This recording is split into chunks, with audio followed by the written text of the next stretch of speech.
నెహెమ్యా గ్రంథము 9వ అధ్యాయము. ఈ నెల 24వ దినమందు ఇశ్రాయేలీలు ఉపవాసముండి గోనె బట్టలు కట్టుకొని తల మీద ధూళి పోసుకొని కూడి వచ్చిరి. ఇశ్రాయేలీలు అన్యజనులందరిలో నుండి ప్రత్యేకింపబడిన వారే నిలువబడి తమ పాపములను తమ పితరుల పాపములను ఒప్పుకొనిరి. మరియు వారు ఒక జాముసేపు తామున్న చోటనే నిలువబడి తమ దేవుడైన యెహోవా ధర్మశాస్త్ర గ్రంథమును చదువుచూ వచ్చిరి. ఒక జాముసేపు తమ పాపములను ఒప్పుకొనుచు దేవుడైన యెహోవాకు నమస్కారము చేయుచూ వచ్చిరి. లేవీయులలో యోషువ, బానీ, కద్మీయేలు, షెబన్యా, లున్ని, షేరేబ్యా, బానీ, కెనానీ అనువారు మెట్ల మీద నిలువబడి ఎలుగెత్తి తమ దేవుడైన యెహోవాకు మొర్రపెట్టిరి. అప్పుడు లేవీయులైన యోషువ, కద్మీయేలు, బానీ, హషబ్నెయ, షేరేబ్యా, హోదీయ, షెబన్యా, పెతహయ అనువారు నిలువబడి నిరంతరము మీకు దేవుడయ్యున్న యెహోవాను స్తుతించుడని చెప్పి ఈలాగు స్తోత్రము చేసిరి. సకలాశీర్వచన స్తోత్రములకు మించిన నీ ఘనమైన నామము స్తుతింపబడునుగాక. నీవే అద్వితీయుడవైన యెహోవా, నీవే ఆకాశమును మహాకాశములను వాటి సైన్యమును, భూమిని దానిలో ఉండునది అంతటిని, సముద్రములను వాటిలో ఉండునది అంతటిని సృజించి వాటినన్నిటినీ కాపాడువాడవు. ఆకాశ సైన్యమంతయు నీకే నమస్కారము చేయుచున్నది. దేవా యెహోవా, అబ్రామును ఏర్పరచుకొని కల్దీయుల ఊరు అను స్థలము నుండి యువతలకు అతని రప్పించి అతనికి అబ్రాహామును పేరు పెట్టిన వాడవు నీవే. అతడు నమ్మకమైన మనస్సు గలవాడని ఎరిగి కనానీయులు, హిత్తీయులు, అమోరీయులు, పెరిజ్జీయులు, యూబీసీయులు, గిర్గాషీయులు అనువారి దేశమును అతని సంతతి వారికిచ్చునట్లు అతనితో నిబంధన చేసిన వాడవు నీవే. నీవు నీతిమంతుడవయ్యుండి నీ మాట చొప్పున జరిగించితివి. ఐగుప్తులో మా పితరులు పొందిన శ్రమను నీవు చూచితివి.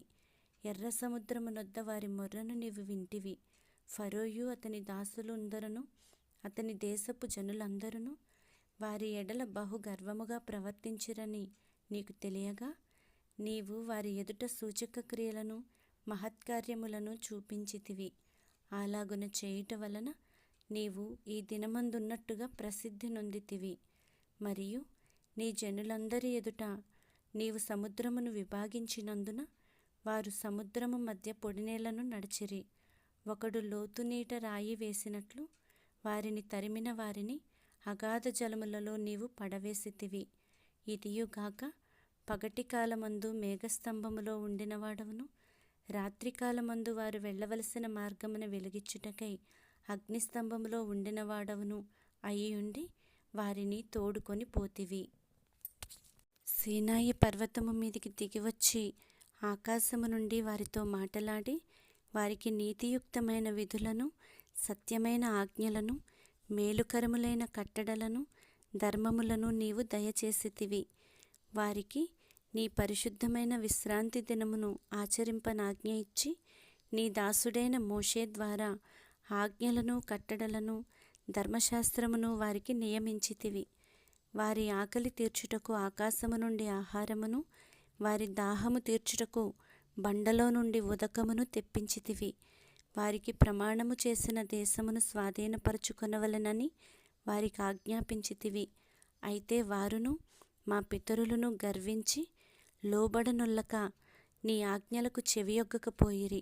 వారు విధేయులగుటకు మనస్సు లేనివారై తమ మధ్య నీవు చేసిన అద్భుతములను జ్ఞాపకము చేసుకొనక తమ మనస్సును కఠినపరుచుకొని తాముండి వచ్చిన దాస్యపు దేశమునకు తిరిగి వెళ్ళుటకు ఒక అధికారిని కోరుకొని నీ మీద తిరుగుబాటు చేసిరి.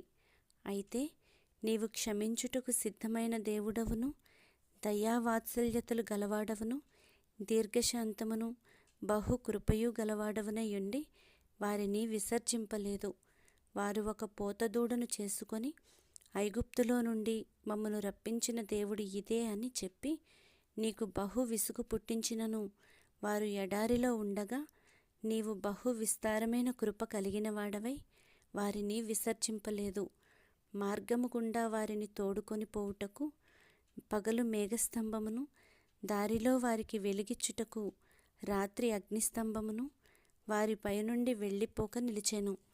వారికి బోధించుటకు నీ ఉపకారాత్మను దయచేసితివి. నీవిచ్చిన మన్నాను ఇయ్యక మానలేదు. వారి దాహమునకు ఉదకమిచ్చితివి. నిజముగా అరణ్యములో ఏమీయూ తక్కువ కాకుండా 40 సంవత్సరములు వారిని పోషించితివి. వారి వస్త్రములు పాతగిలిపోలేదు, వారి కాళ్లకు వాపు రాలేదు. ఇదియుగాక రాజ్యములను జనములను వారికి అప్పగించి వారికి సరిహద్దులు ఏర్పరిచితివి గనుక వారు సీహోను అను హెష్బోను రాజు యొక్క దేశమును, బాషానునకు రాజైన ఓగు యొక్క దేశమును స్వతంత్రించుకొనిరి.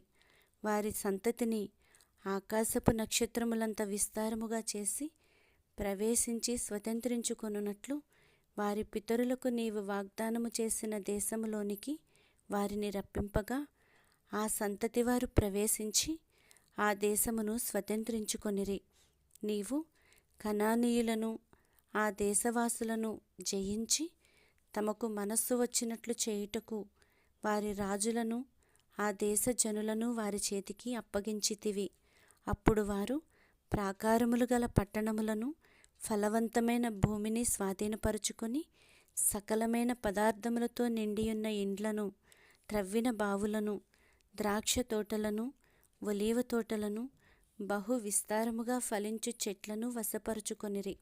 అలాగున వారు తిని తృప్తి పొంది మదించి నీ మహోపకారమును బట్టి బహుగా సంతోషించిరి. అయినను వారు అవిధేయులై నీ మీద తిరుగుబాటు చేసి నీ ధర్మశాస్త్రమును లక్ష్యపెట్టక త్రోసివేసి నీ తట్టు తిరగవలనని తమకు ప్రకటన చేసిన నీ ప్రవక్తలను చంపి నీకు బహుగా విసుగు పుట్టించిరి. అందుచేత నీవు వారిని వారి శత్రువుల చేతికి అప్పగించితివి. ఆ శత్రువులు వారిని బాధింపగా శ్రమకాలమందు వారు నీకు మొర్రపెట్టినప్పుడు ఆకాశమందుండు నీవు ఆలకించి వారి శత్రువుల చేతిలో నుండి వారిని తప్పించుటకై నీ కృపా సంపత్తిని బట్టి వారికి రక్షకులను దయచేసితివి. వారు నెమ్మది పొందిన తరువాత నీ ఎదుట మరలా ద్రోహులు కాగా నీవు వారిని వారి శత్రువుల చేతికి అప్పగించితివి. వీరు వారి మీద అధికారము చేసిరి. వారు తిరిగి వచ్చి నీకు మొర్రపెట్టినప్పుడు ఆకాశమందుండు నీవు ఆలకించి నీ కృపచొప్పున అనేక మారులు వారిని విడిపించితివి. నీ ఆజ్ఞలను విధులను ఒకడు ఆచరించిన ఎడల వాటి వలన వాడు బ్రతుకును గదా. వారు మరలా నీ ధర్మశాస్త్రమును అనుసరించి నడుచున్నట్లు నీవు వారి మీద సాక్ష్యము పలికినను వారు గర్వించి నీ ఆజ్ఞలకు లోబడక నీ విధుల విషయములో పాపులై నిన్ను తిరస్కరించి తమ మనస్సును కఠినపరుచుకొని నీ మాట వినకపోయిరి.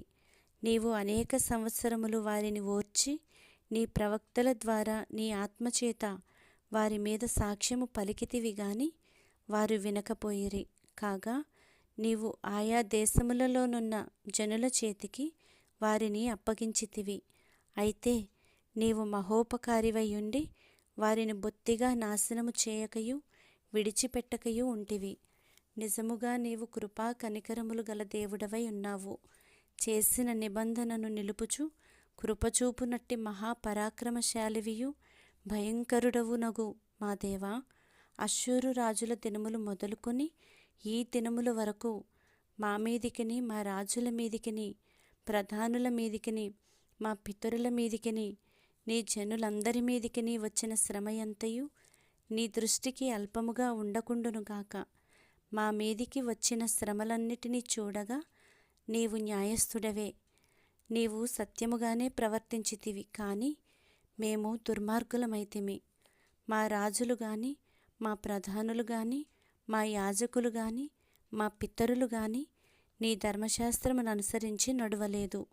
నీవు వారి మీద పలికిన సాక్ష్యములనైనను నీ ఆజ్ఞలనైనను వారు వినకపోయిరి.